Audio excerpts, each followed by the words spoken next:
The single largest surface in my workshop is this CNC. It is not supposed to become the repository for cutting boards and backdrops and poster board and all of that. Today, we're going to change all that.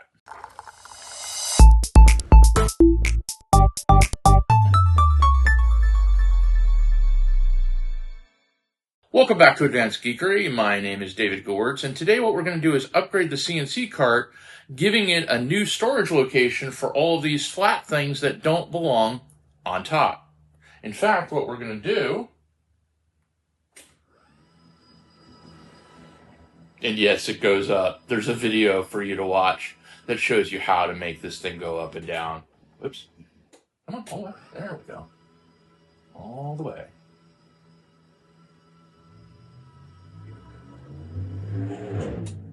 What we're going to do is we're going to create a storage hanger underneath that holds all of these so that these things can be slotted in underneath and be out of the way. That's today's project. Let's get started. This program is sponsored in part by the Advanced Geekery weekly newsletter. Want exclusive access to my latest ZDNet articles, behind-the-scenes updates on my projects, and must-watch YouTube videos curated just for you? How about fascinating reads from around the web and a chance to have your own project spotlighted? It's all in the newsletter. And the best part, subscribing is absolutely free. Don't wait, click the link below to get your weekly issue and make it awesome. Okay, so the first thing we need to do is measure where we're going to be putting this under cart holder.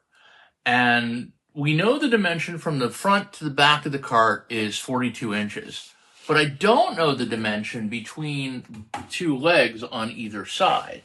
And the undercart thing is going to be hovering around here and has to fit within the two legs. So I have my little magic measuring machine, which I will put here, bounce it off there, and it tells me that we have 3 feet, 8 inches, and 19/32. So 3 feet, 8 inches, 36 inches, about 44 inches. We've got about 44 inches. Let's remeasure that just to be sure. Yep, 3 feet, 8 inches, and 19/32. And just to be double sure, I'm going to scoot back here, all the way back here, and do the same measurement off the other leg, which reports exactly the same thing. So we now know that we need to make sure our aluminum comes inside this range, because this is where the boards will go that hold the stuff. So we have one more very key measurement and we're about ready to begin. All right, so the next key measurement is how the tool relates to the table. Let me bring the table all the way up. That's it. Okay, so what we want to do is make sure this tool lives under here. I'm going to turn around this way so I can see you a little better. This tool lives under here, and we want to make sure that if we put our aluminum and our sheets underneath it, that this will still clear. So the critical measure is the distance, let's pull this out a little bit, between, let's see, that is a little over 5 inches, but I think this one is a little higher. Yeah, this is a little higher. Bring it back just a little bit so we get the alignment just right. We have 4 3/4 inches. So our clearance is 4 3/4 inches. And the idea is going to be, let me pull one of these rods here. Hopefully the rest won't come tumbling down when I pull it out. There we go. So I've got 4 of these rods that I'll be working with. And the idea is that once it's formed, the rod has to be higher than this knob so that the tool can go underneath. So that's the idea. There's going to be 4 of these that are suspended underneath. I'm going to lean in here. 4 of these that are suspended underneath here, and then we'll do one more measurement.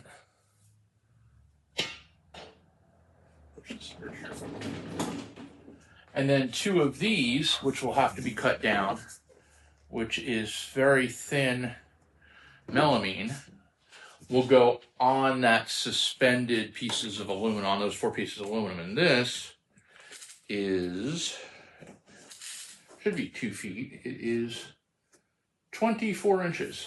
So I'll have to cut down one of these pieces lengthwise, and then I'll have to cross cut it as well to get it to fit, because these are 48 inches deep and this is only 42 inches deep. So I'll have to cut 6 inches off of this. And that, bending the rods and cutting this, are the next 2 steps to make this project happen. All right, so my next step is protective gear, because this is going to shoot metal shards, and I really don't want metal shards in my face. It's also very loud. So goggles for undersea. I mean, you're probably getting used to this stuff because this also is kind of what the VR stuff looks like, although this is a lot lighter. But you can hear me, I can't hear you. And gloves. This is my little Harbor Freight cutoff saw, which Harbor Freight doesn't make anymore. If you want a 6-inch cutoff saw, you need to go to Amazon. But I keep it unplugged, and I'm plugging it in. And the saw itself has proven to be really versatile, although I found that the Harbor Freight blades were pretty bad. Now, in this case, I found that the aluminum is just killing my blades. So I had to replace my blades 2 or 3 times to get through the aluminum. This is the same stuff that would cut hardened steel without an issue, but apparently aluminum gunks up the blades and makes the cuts much harder to do. In any case, after a couple of tries and adding a little bit of oil, I was able to get these pieces cut off. Harbor Freight does still sell this little sander, but if you want to get it from Amazon, it's put out by a company called Extreme Power US, which is hilarious because this sander, while very helpful, does not have all that much power. In any case, my purpose of using this is to sand off all the really rough burrs off the end of the cut metal. And the chop saw and the sander go together as sort of my metalworking stuff here. And I've used it over and over again for cutting down a piece of metal and then sanding off the ends for all sorts of things around the house. Very useful. And when I bought them, they were under $50 each. They're now about $80, but still really useful to have as a pair. So next up is drilling holes in all 4 of the cross pieces that will hold the melamine. Now I'll give you a little bit of foreshadowing. I wind up using 3 pieces and only half the drill holes become usable by the time I'm done. I wind up having to re-drill the other side of 3 of the cross pieces. Now one of the interesting things is that this thing spews out a lot of shards. So I had to make sure I wore my protective gear to prevent that. And I also needed to put a bigger drill bit in because I wanted to get in there and get rid of the little burrs after I drilled the smaller hole. So I used that bigger drill bit to just tap the burrs on the hole, and it essentially clears the mess that those holes made with a simple tap. It's a really neat technique that I'm not entirely sure where I picked up, but it's real effective and really simple, and it just works. You can see just how clean that is after I ran it through and tapped it off. There's no burr there at all. Okay, so plan B. This side came out just fine. This side did not. And in fact, part of my problem in putting this together was there's not enough clearance in the room here, either to hammer it down or hammer it out. And it put up a fight. So we're going to plan B. What we're going to do is I'm going to use a piece of plywood as a downspout, and then these things will just attach to the piece of plywood underneath. I'm going to cut 6 4¼ inch pieces of plywood, pocket hole screw them up to the bottom of the CNC cart, and then span it, or actually it'd be underneath it, so it'll be more like that. Whoops. Yep. Be more like that. Span it with the aluminum. So I have my my square already measured out precisely, and I'm just going to mark for each cut the right amount and cut off a bunch of these. Plan B. And I was thinking about it. I mean, I was thinking about going into brazing or doing something else. And the thing is I need this project done. So as much as I wanted to learn about playing with aluminum, there's also a period where you get past the I'm playing with aluminum phase and you get to the I need to get the project done phase. And that's where we are right now. So I'm going to cut 6 pieces that become the down pieces. Editor David from the future here. If you want to know what Plan A was, or at least get an insight into it, I actually did a video about aluminum bending and aluminum annealing, which was the first part of this project before it all went downhill. So just click into that and you can watch that whole piece. And there's some interesting science there as well. So it's a good time for all.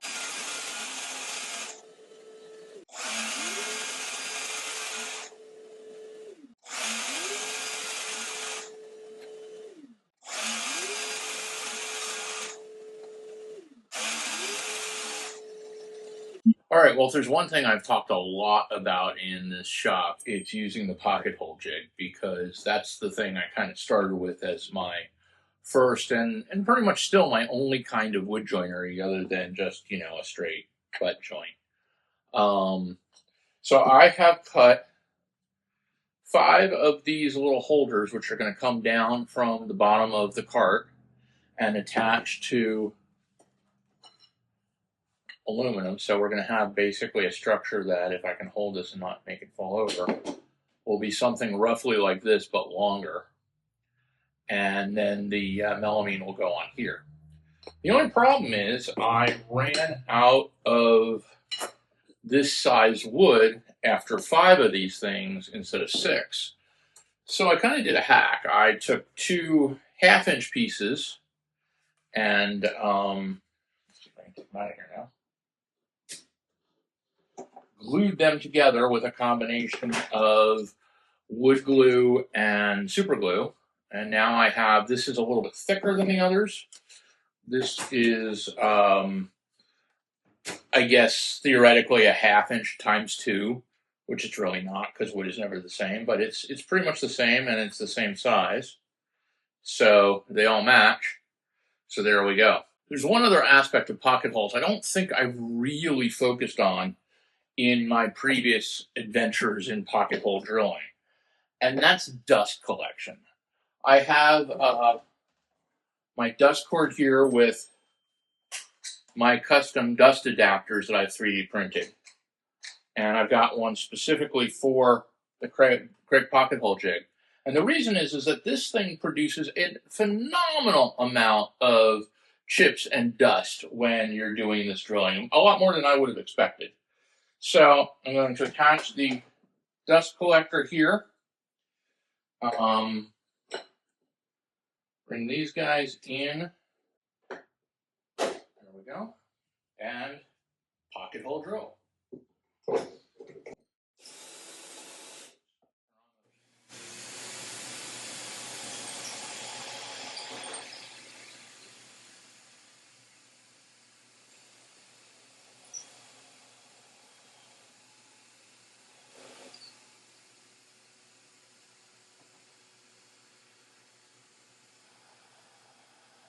Okay, so that's 5 of them. And then this one is a little thicker because I have to adjust it a bit. And so I'm putting it in the same place, but I probably back enough that it can actually grip. There we go. Okay, so that's gripped. Screw the last one in.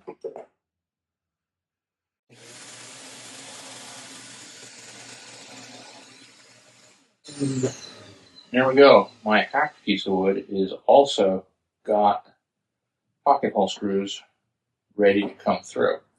Now, the interesting thing about this one is that I'm also going to drop probably a wood screw here and maybe one here, just to make sure it really holds together for when it's hanging upside down. But I didn't want to do that until I had the pocket holes in, because I really wanted to make sure that the pocket holes were, I knew where the pocket holes were going to be, and I wasn't going to try to pocket hole through the screw. So that's my next step. And then after that, it's crawling underneath the cart and starting to mount these things.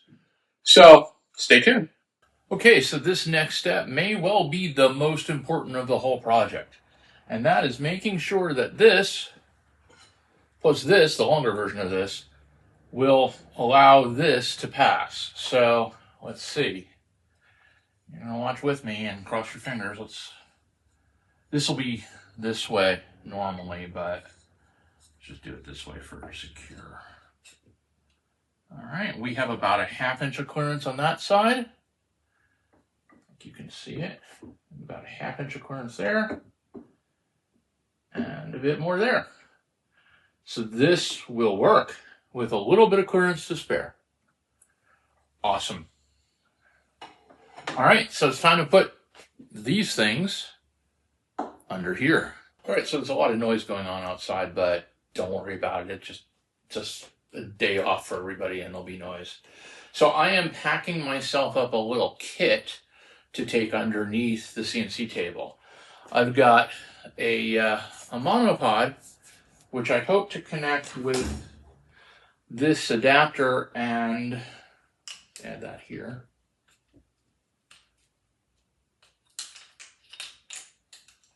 With this adapter and my phone to do some filming. I have a flashlight, which is magnetic, as well as 2 other lights, which are magnetic. So it should give me enough light underneath to be able to work with. I have both my power screwdriver with a special Craig pocket hole bit, as well as a spare pocket hole bit and a spare screwdriver. I have some tie wraps in case those wires that are underneath need to be managed. Pencil and a Sharpie. And of course, all 6 blocks that are going to be mounted under there. And it strikes me that I also need a ruler. That would be kind of important, wouldn't it? And a ruler. So that's my kit. I'm going to go underneath and see if we can make this thing work. So here I am back underneath the cart attempting to attach those little wooden down posts to the bottom of the CNC cart plywood. And there's one thing that I didn't take into account, and that's that pocket holes, when you attach a pocket hole into a recipient piece of wood, they tend to push the 2 pieces of wood apart. And so when you use pocket holes, you really want to clamp the 2 pieces together. Unfortunately, where I am attaching all of these down posts, there's no way to clamp it. So the process of getting those pocket hole screws to attach was unfun. It did eventually work. They weren't perfect, but it was definitely a bit of a battle that I didn't expect, simply because the physics of pocket holes fought with the physics of my cart. But in the end, I did prevail. So the next thing I did, once all 6 of those down posts were installed, was to install the aluminum bars. To do this, I drilled a hole into each of the down posts so that they could accept a screw without cracking. And then I put a screw in through the aluminum on one side and measured the amount of aluminum on the other side and so that I could cut off the excess. I then took that aluminum to the drill press and to my little saw, and I drilled a hole for the second side of the span and cut off the excess aluminum and trimmed it and deburred it the way I showed you earlier.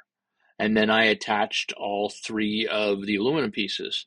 Unfortunately, they weren't perfect, so there was a little bit of sag in the aluminum, but it does seem to work. Okay, so the next step is to cut down 2 of these slabs so that I can put them on the area on the cart or under the cart. And what I'm going to do first is I'm going to cut just a very thin sliver along the end so that I have a non-factory cut, so I have a fresh cut. And to do that, I'm going to put it under the track. This is my aluminum track saw square from TSO Products. You have to get the appropriate square for your given track. So if you switch to a different vendor, you'll need a different track saw square. But what it does is it attaches, as you can see, to the end and basically squares up your track saw against your wood or whatever material you're cutting to give you a perfectly square corner. And that's what we want here is I want a perfectly square corner when I'm trimming off this tiny little piece. This is a very cool trick. I'm going backwards with the saw very shallow, and what it's doing is cutting a very light groove into the melamine, and that will enable me to make my later cut without much chip out. Melamine's a pain, so being able to reduce the chip out is pretty important. And then I went ahead and made my forward cut through the full thickness of the melamine itself. This is how thin a sliver I cut off, and look at how pretty the cut is. And you can tell the melamine is unchipped and still intact. So now I have a sharp cut. And what I've been forgetting, which I tend to do when I'm doing a video. This is an interesting thing. When I do a video, I have a tendency to forget my safety gear because I'm concentrating on the video and I'm talking to you, and that is a mistake. Must make sure I have the safety gear as my priority, and you guys will follow along. Okay, so now I am cutting the second piece of melamine, and now I have two pieces of melamine, both with custom cut edges that I can measure off of. I went ahead and attached the two TSO Products parallel guides, and I'm measuring them for the 22 inches that I'll need to cut for each of the two pieces of melamine so that it'll fit between the down posts that I put in previously. All right, so now I'm using the large track guides, which are 50 some odd inches long, so that I can separate, so that I can get my 42-inch cut on here. I'm cutting slightly under 42 inches. I'm cutting like 41 and 7/8 inches, just so I have a little bit of margin on my cut. And glasses. And let's do this cut, which I have to make two of.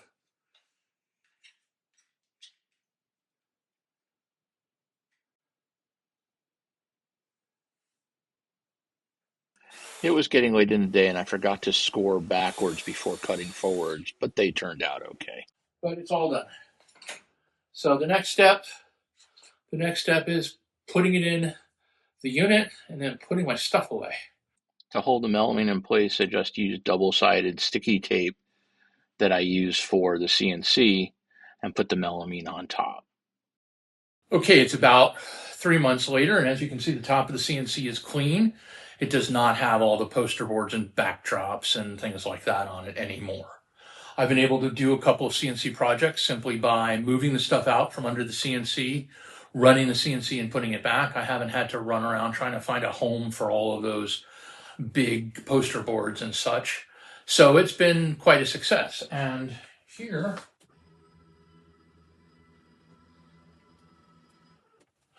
the final storage structure.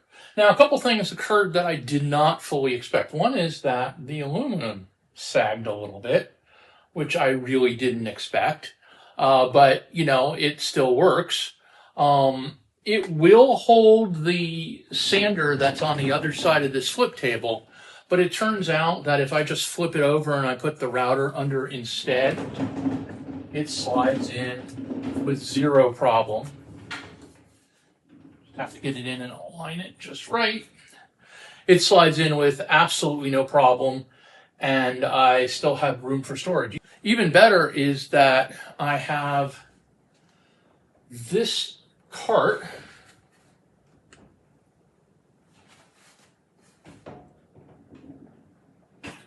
which is a full 2 foot by 3 foot cart, has my planer underneath, and it fits under there too. So I have my CNC available when I need it. I have not a lot of good flat storage, and I have storage for 3 machines and a work surface, all in this one space.